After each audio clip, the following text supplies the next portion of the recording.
Airports are supposed to be places of connection, reunions, new adventures, and hopeful beginnings. But for Maya, a young black mother cradling her newborn, the terminal became a stage for humiliation. The crowd had barely noticed her at first, until a flight attendant's sharp voice cut through the air, followed by something no one could have imagined. The slap was quick, public, and devastating, her baby's cry echoing through the gate. Passengers froze.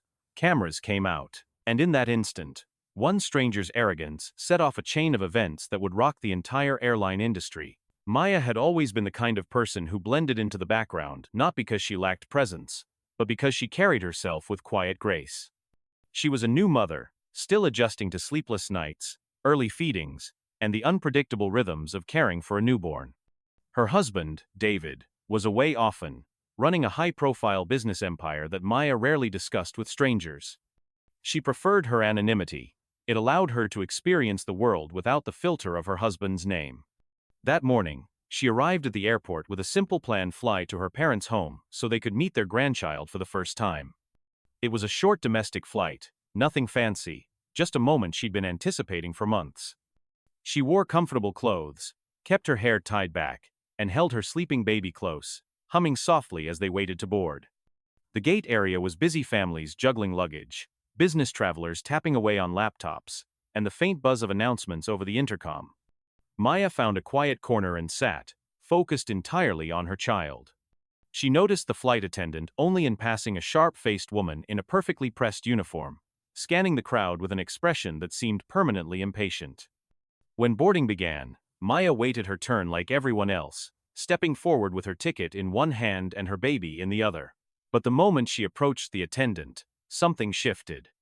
The woman's eyes narrowed, scanning Maya from head to toe in a way that felt less like procedure and more like judgment.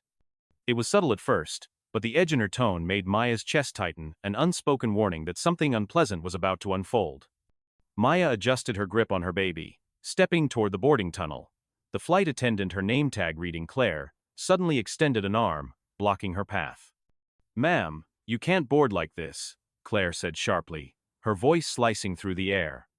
Her gaze lingered on Maya's worn diaper bag and casual outfit, as if they were an offense. Confused, Maya asked what the problem was. Still, Claire's answer came laced with suspicion. "I'll need to see proof you belong in first class." The words hung there, heavy and humiliating. Passengers in line turned to look, some curious, others already raising their phones. Maya flushed with embarrassment, trying to explain that her ticket purchased weeks ago clearly showed her seat in the first-class cabin. Claire barely glanced at it before shaking her head. "You people always try to sneak in where you don't belong," she muttered under her breath. The sting of those two words, "you people," hit Maya harder than she expected. It wasn't just about the seat. It was about being reduced to a stereotype in front of strangers, her dignity stripped away while she cradled her child. Someone behind her spoke up, suggesting they let her through, but Claire's voice grew louder. "If you can't follow instructions, maybe you shouldn't be flying at all." Then came the moment no one expected. As Maya tried to step forward, keeping her baby secure, Claire's hand shot out and struck her across the cheek. The sound was sharp, and the baby immediately wailed in fright. Gasps rippled through the boarding line. For a heartbeat, the world went silent. Maya's ears rang, her face stung, and her eyes burned, not from the pain, but from the humiliation. Every instinct told her to turn and leave, but something deep inside held her steady. She didn't shout. She didn't push back. She locked eyes with Claire, her silence more unnerving than any words could have been. Claire scoffed, brushing past her toward another passenger, as if nothing had happened. A man in a business suit whispered, "You should call someone." Another traveler handed her a tissue, mumbling an apology for something they hadn't done. Cameras were still rolling. The incident, raw and unfiltered, was already making its way into the digital world. What Claire didn't know, what no one in that terminal knew, was that Maya's husband wasn't just a wealthy man. He was the CEO and majority owner of the very airline they were boarding. And in that moment, Maya realized she didn't need to shout or argue. She only needed to make one call. Maya stepped aside, still holding her crying baby close, her cheek burning from the sting of the slap. She walked toward an empty corner of the gate area, the murmurs of the crowd following her like a shadow. Every step felt heavier, but her mind was razor-sharp. She lowered herself into a seat, gently rocking her child until the sobs quieted. Then, without a word to anyone around her, she reached into her bag, pulled out her phone, and scrolled to a single contact. It took only one ring. "David," she said softly, her voice steady despite the chaos inside her. "Something happened at the airport. I need you here." Her husband's voice on the other end changed, instantly calm but commanding. "Stay where you are, don't speak to anyone else. I'll handle it." Within minutes, the boarding gate shifted from routine bustle to a charged, uneasy stillness. Two men in dark suits appeared from the VIP lounge, scanning the crowd until their eyes landed on Maya. They didn't ask questions. One of them escorted her and the baby to a private area, while the other approached the gate desk. Claire, still processing what had happened, froze as the suited man handed her a phone. "The owner of this airline would like a word," he said flatly. On the other end, David's voice was calm but lethal.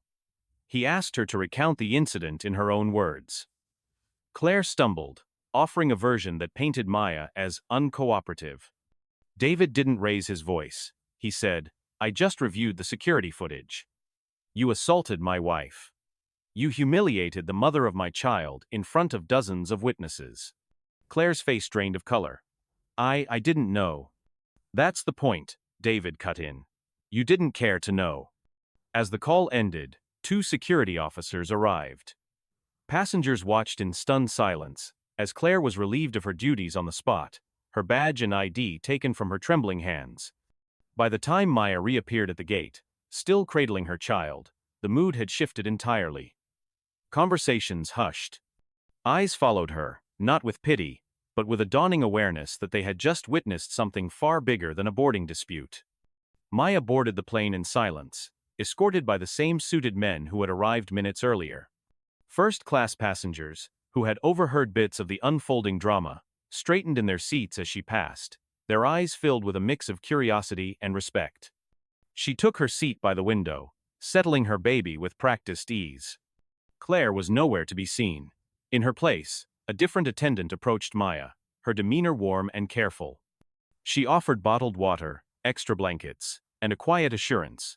"If you need anything, please let me know." Maya nodded, accepting the gesture without comment. The flight lifted into the clouds, but Maya's thoughts were far from peaceful. She knew the headlines would surface before they landed: a video of the slap, passengers' testimonies, and the revelation of who she was. But none of that mattered as much as the truth. This could have been any black mother, any woman of color traveling alone with her child. The humiliation wasn't about her wealth or her husband's position. It was about the everyday assumption that she didn't belong. When they landed, David was waiting at the gate. He embraced her, kissed the baby's forehead, and, without raising his voice, told the assembled reporters that the airline would be implementing sweeping reforms in staff training, racial bias awareness, and passenger treatment. "No one," he said firmly, "should ever feel unsafe or unwanted, simply because of the color of their skin." The clip went viral within hours. Some praised the swift action. Others debated whether Claire's firing was too harsh. But for those who had witnessed it, the lesson was simple and searing: power and position can protect you, but they can't erase the deeper injustice that millions endure without such shields. As Maya stood in the terminal, her baby sleeping peacefully against her shoulder, she looked into the cameras and asked a single question. If she thought I didn't belong, how many others has she treated the same way? The question hung in the air, long after the cameras stopped rolling.